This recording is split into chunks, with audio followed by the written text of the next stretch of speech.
Escucha, el Centro de Reconciliación Familiar Libertad en Casa presenta las buenas noticias.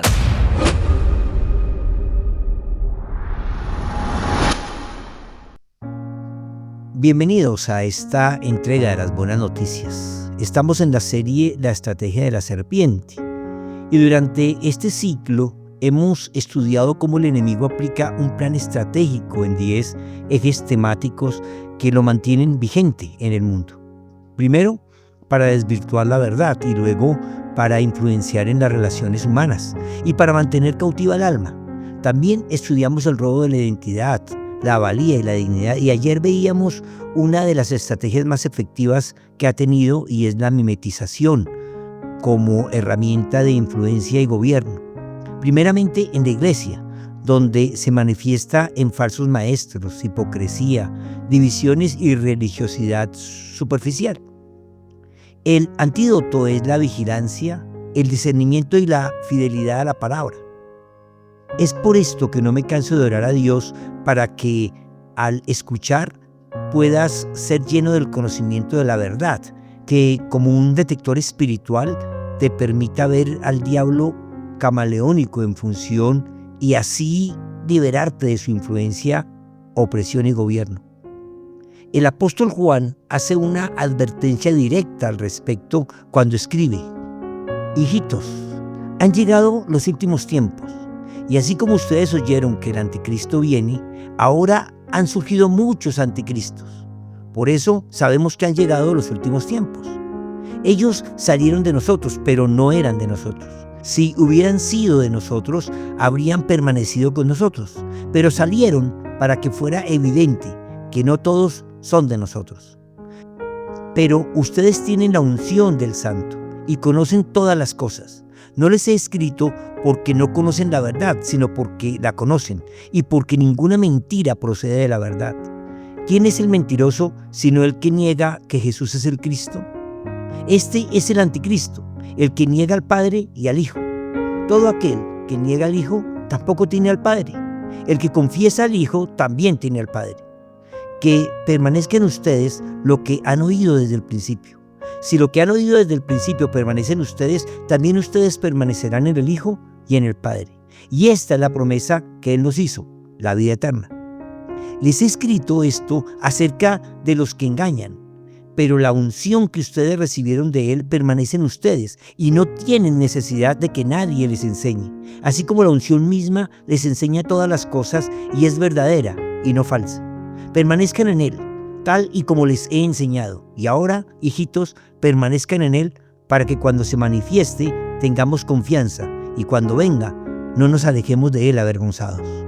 Primera carta del apóstol Juan 1, 18 al 20. La profundidad de esta carta tiene un solo sentido: dotarnos de la confianza en la revelación de Dios en nosotros, de la seguridad del Espíritu Santo derramado como el aceite de la unción, que nos enseña la verdad y nos muestra la mentira si estamos dispuestos a escucharlo y obedecerlo primero que a los seres humanos, y advertirnos sobre el anticristo, que es el que gobierna en este mundo. En primera instancia, la carta habla de la manera como detectamos que estamos en los últimos tiempos. El apóstol marca una seña indudable y es la proliferación de corrientes de pensamiento que niegan la dignidad y divinidad de Jesucristo. El apóstol dice que salieron de nosotros porque no eran de nosotros.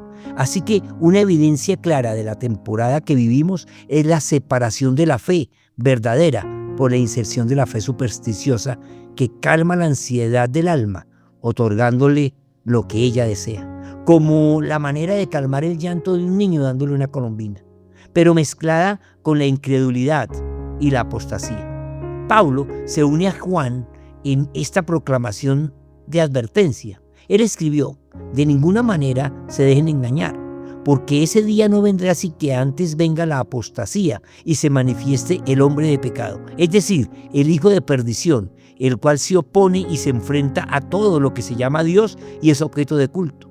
Llega al grado de sentarse en el templo de Dios y ocupar su lugar, haciéndose pasar por Dios. Primera de Tesalonicenses 2, 3 y 4. La apostasía es definida como el abandono o rechazo de la fe cristiana. Es señalada por los apóstoles como un indicador clave previo al fin de los tiempos y la segunda venida de Cristo. Ellos advierten sobre una gran rebelión espiritual y la aparición de las falsas doctrinas. Pero no solo ellos, Pedro también se une a esta advertencia. Él recuerda que muchos se sienten defraudados porque el reino aún no ha triunfado plenamente, pero insiste en la esperanza de la venida de Cristo. El apóstol escribió: sobre todo, quiero recordarles que en los últimos días vendrán burladores que se reirán de la verdad y seguirán sus propios deseos. Segunda de Pedro 3:3.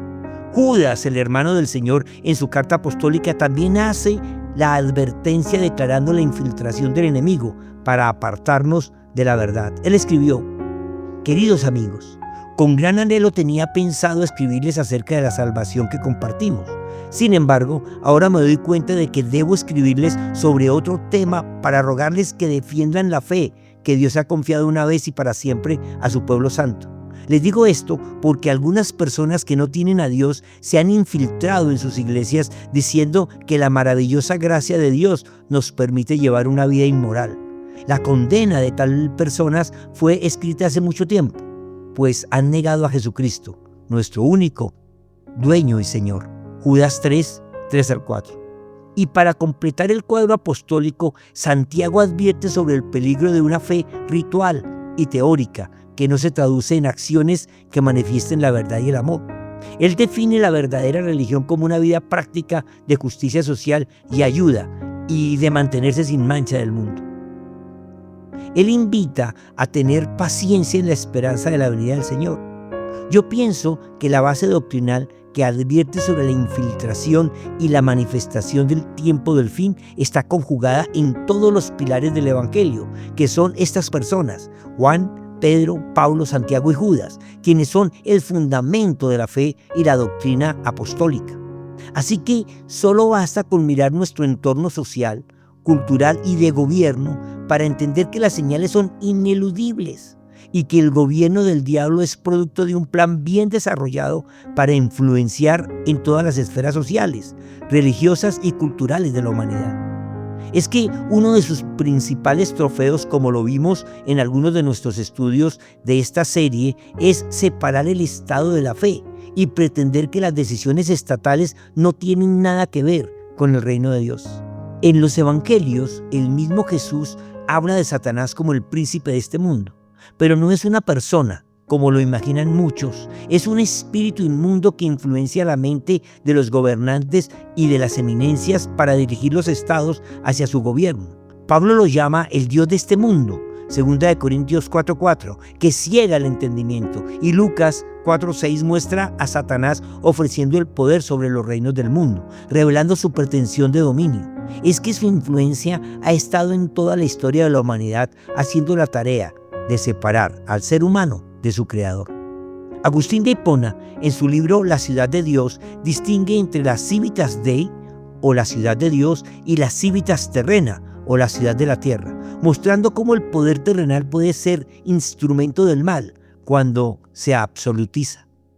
Es que la idea de un gobierno mundial ligado al anticristo aparece en interpretaciones escatológicas modernas y antiguas, que ven en el globalismo una posible plataforma para su manifestación.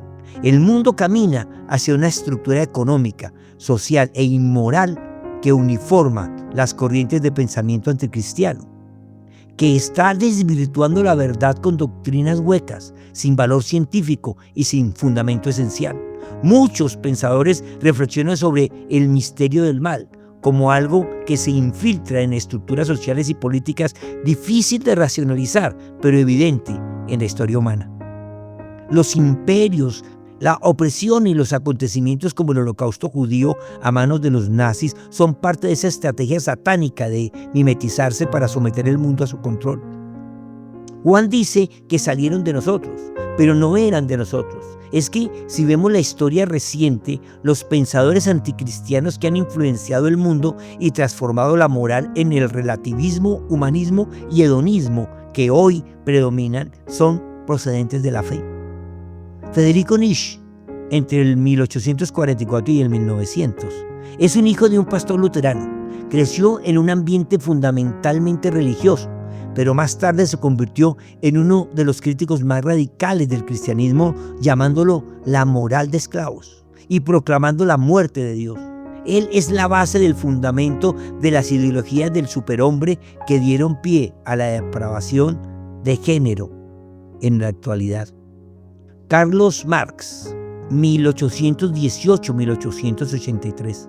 Su familia era judía, pero se convirtió al cristianismo protestante por presión social en Alemania. Aunque bautizado y educado en un contexto cristiano, Marx desarrolló una filosofía materialista y atea, considerando la religión como el opio del pueblo. El padre del comunismo actual, que es una implementación social contra la moral bíblica y la identidad humana. Jean-Paul Sartre, 1905-1980, educado en un colegio católico y expuesto a la fe desde su infancia, pero posteriormente se volvió existencialista ateo, rechazando cualquier trascendencia y defendiendo la libertad absoluta del hombre sin Dios. Es el padre del ateísmo moderno, donde prima el hombre sobre Dios y el placer egoísta sobre el amor. Voltaire, 1694-1778, educado por jesuitas en París. Con sólida formación cristiana, se convirtió en uno de los principales críticos de la Iglesia, defendiendo la razón y la tolerancia contra lo que veía como fanatismo religioso. Hoy sus ideas llevan a decisiones como el aborto, el libre desarrollo de la personalidad sin contexto social, moral y menos espiritual. David Hume, 1711-1776, criado en Escocia en un ambiente presbiteriano. Aunque conocía bien la teología cristiana, se volvió aséptico y crítico de los milagros y de la religión revelada.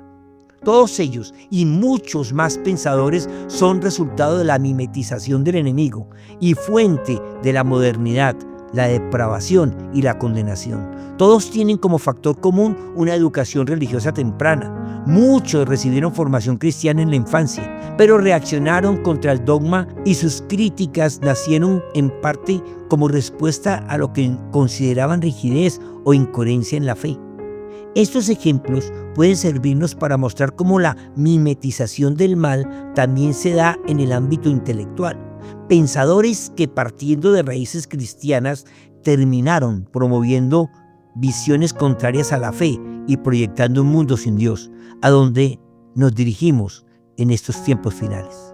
Es que el diablo no se aparece siempre en formas explícitas, sino disfrazado de ideologías, sistemas económicos o políticos que aparentan bienestar, pero generan corrupción y esclavitud.